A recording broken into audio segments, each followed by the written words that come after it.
또 하늘에 크고 이상한 다른 이적을 보매 일곱 천사가 일곱 재앙을 가졌으니 곧 마지막 재앙이라. 하나님의 진노가 이것으로 마치리로다. 또 내가 보니 불이 섞인 유리바다 같은 것이 있고 짐승과 그의 우상과 그의 이름의 수를 이기고 벗어난 자들이 유리바다 가에 서서 하나님의 검은 고를 가지고 하나님의 종 모세의 노래 어린 양의 노래를 불러 이르되 주 하나님 곧 전능하신 이시여 하시는 일이 크고 놀라우시도다. 만국의 왕이시여 주의 길이 의롭고 참되시도다. 주여 누가 주의 이름을 두려워하지 아니하며 영화롭게 하지 아니하오리이까. 오직 주만 거룩하시니이다. 주의 의로우신 일이 나타났음에 만국이 와서 주께 경배하리이다. 하더라. 또 2일 후에 내가 보니 하늘에 증거 장막의 성전이 열리며 일곱 재앙을 가진 일곱 천사가 성전으로부터 나와 맑고 빛난 세마포 옷을 입고 가슴에 금띠를 띠고 내 생물 중에 하나가 영원토록 살아계신 하나님의 진노를 가득히 담은 금대접 일곱을 그 일곱 천사들에게 주니 하나님의 영광과 능력으로 말미암아 성전에 연기가 가득 차매 일곱 천사의 일곱 재앙이 마치기까지는 성전에 능히 들어갈 자가 없더라.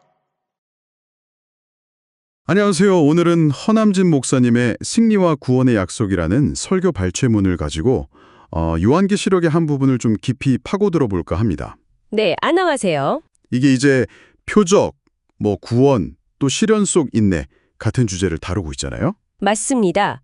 고대의 그 묵시 문학 텍스트가 오늘날 우리에게 어떻게 다가오는지 그 핵심을 좀 짚어보려고 합니다. 네, 상당히 흥미로운 텍스트죠. 이런 요한계시록 같은 묵시 문학은 그 해석 방식이 참 중요한데요. 그렇죠. 보통 과거의 어떤 사건들, 예를 들면 출애굽 경험이라든지 아니면 초기 기독교 박해 같은 것들을요, 현재나 미래 상황에 이렇게 연결해서 의미를 찾으려는 시도가 많거든요. 아, 과거와 현재를 연결하는 거군요. 네, 이 설교도 그런 맥락에서 듣는 사람들에게 희망과 인내를 좀 강조하려는 의도가 보이는 것 같습니다. 설교 시작 부분에 보면 요한이 본 환상이 나오잖아요. 그 불 섞인 유리 바닷가에 사람들이 서 있는. 네, 그렇죠. 짐승과 그의 우상과 그의 이름의 수를 이기고 벗어난 자들. 네, 바로 그 사람들이 모세의 노래와 어린 양의 노래를 부른다고 하죠. 이 노래가 왜 중요할까요? 과거 노래를 다시 부르는 게 어떤 의미가 있을까요? 그게 아주 중요한 상징인데요. 네. 모세의 노래는 잘 아시다시피 그 이스라엘 백성이 홍해를 건넌 직후에 그러니까 애굽의 압제에서 벗어나서 부른 승리의 찬가거든요. 아, 해방의 노래군요. 그렇죠. 그러니까 설교자는 이 상징을 통해서 하나님께서 과거에 이스라엘을 구원하셨던 것처럼 당시 로마 압제 하에 있던 초기 기독교인들 그리고 더 나아가서는 오늘날 우리 같은 신자들도 결국에는 구원하실 거다. 이런 약속을 전달하려는 거죠. 과거의 구원이 미래 구원의 보증이 된다. 이런 말씀이시군요. 네, 맞습니다. 역사를 관통하는 하나님의 구원 계획을 보여주는 장치라고 할 수 있겠습니다. 그렇군요. 아, 희망적이네요. 근데 설교에서 또 마지막 재앙이나 종말 같은 개념도 나오는데 이게 그냥 세상 끝, 이런 의미 이상이라고 설명을 해요. 그 부분이 좀 인상 깊었습니다. 네, 그 해석이 좀 독특하죠. 보통 종말하면 아주 먼 미래의 어떤 특정 시점을 생각하기 쉬운데요. 그렇죠. 흔히들 그렇게 생각하죠. 근데 이 설교에서는 예수님의 초림부터 재림까지 이 전체 기간을 종말의 때로 좀 넓게 보더라고요. 아, 지금 우리가 사는 이 시대도 포함해서요? 바로 그겁니다. 그러니까 지금 우리도 그 종말의 때를 살아가고 있다는 거죠. 물론 이 시기에도 여러 재앙이나 환란이 있을 수 있지만 그게 끝이 아니라 하나님의 더 큰 구원 계획 안에 있는 과정일 뿐이다. 과정이다. 네, 결국에는 승리의 자리로 인도될 거니까 현재의 어려움에 너무 좌절하지 말라. 이런 메시지를 담고 있는 것 같아요. 네. 또 다른 환상으로 넘어가 보면 그 증거 장막의 성전, 그러니까 지성소가 열리는 장면이 나오잖아요. 네, 나옵니다. 천사들이 등장하는데 이들이 입은 세마포 옷에 대한 설명이 좀 독특했어요.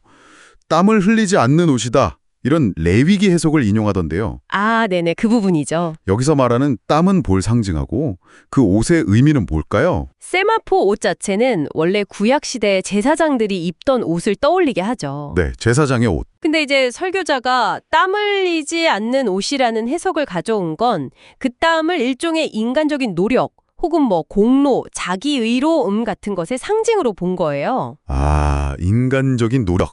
네. 그러니까 하나님께 나아가거나 구원을 얻는 게 우리 힘이나 행위, 즉 땀으로 되는 게 아니고 전적으로 하나님의 은혜, 또 그분의 의를 통해서만 가능하다는 걸 좀 보여주려는 거죠. 아, 인간의 공로는 배제된다. 이런 의미군요. 그렇죠. 순수한 은혜를 강조하는 겁니다. 근데 바로 다음에는 또 성전에 연기가 막 가득 차서 재앙이 끝나기 전까지는 아무도 못 들어간다. 이런 묘사가 나오거든요. 네, 그 구절이 있죠.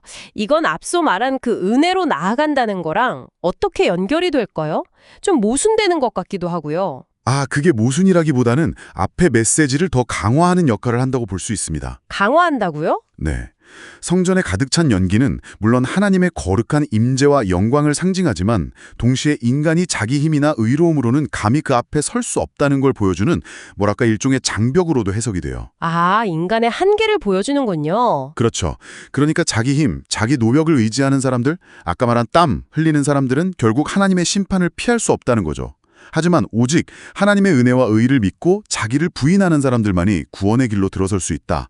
이 대조를 아주 극명하게 보여주는 겁니다. 결국 고난의 때일수록 더욱 하나님을 신뢰해야 한다. 이런 촉구군요. 네, 맞습니다.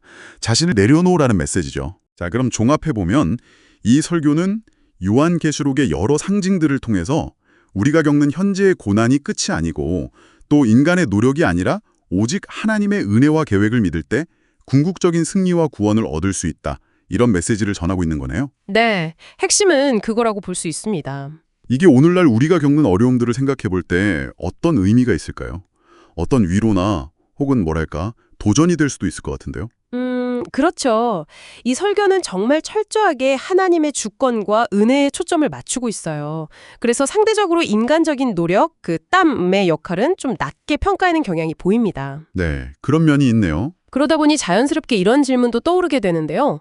이렇게 하나님의 절대적인 계획과 은혜가 강조되는 틀 속에서 그렇다면 인간의 어떤 책임 있는 행동이나 자유의지 같은 것은 과연 어떤 자리를 차지하고 또 어떤 의미를 가질 수 있을까? 아, 중요한 질문이네요. 네, 은혜를 강조하는 것이 자칫 인간의 어떤 노력이나 책임을 너무 무가치하게 만드는 건 아닐까 하는 그 균형점을 어디서 찾아야 할지 이건 각자 좀 더 깊이 고민해 볼 지점이 아닌가 싶습니다. 네, 하나님의 은혜와 인간의 책임 사이의 균형. 오늘 던져진 중요한 화두인 것 같습니다.